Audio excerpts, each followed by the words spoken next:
Just before graduating middle school, Hyundai-san was living an ordinary day, until a sudden trip sent his soul spiraling out of his body. Before he could even grasp what was happening, he found himself sinking into the depths of hell.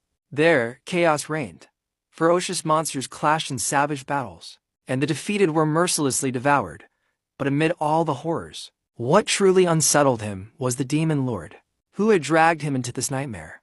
Of all the things Hyundai could have worried about, it was the demon lord's disturbing ignorance of the concept of consent that haunted him most. Daesung somehow stays in hiding and lives without eating for 10 days straight. The strange thing about this place was the absence of any day or night cycle. When our hero finally reached his breaking point, his only option for survival was to consume the rotten, uncooked meat left behind by the monsters. Disgusting as it was his only way to stay alive. Over time, he gradually adapted to his harsh environment. He began to strike back at the monsters that saw him as prey, using mere pebbles from the ground, somehow managing to drive them away. With no other option, he was forced to fight, relying on anything he could find and turning it into a makeshift weapon.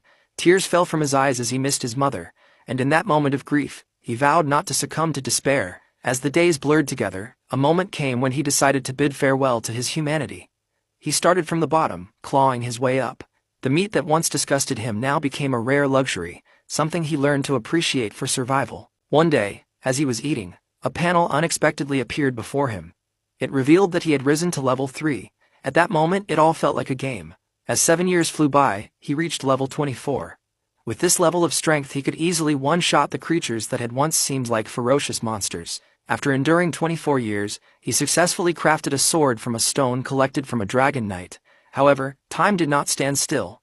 It flowed like a gentle breeze. In his 51st year, Daesung accomplished the formidable feat of slaying an elder dragon. By his 79th year, he finally found his way to the demon lord, the very creature that had dragged him into this hellish existence, and most importantly without consent.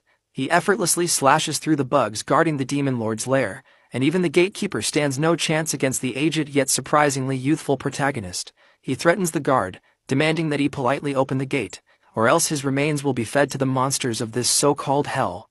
However, the guard is far from cooperative and puts up a bit of a struggle.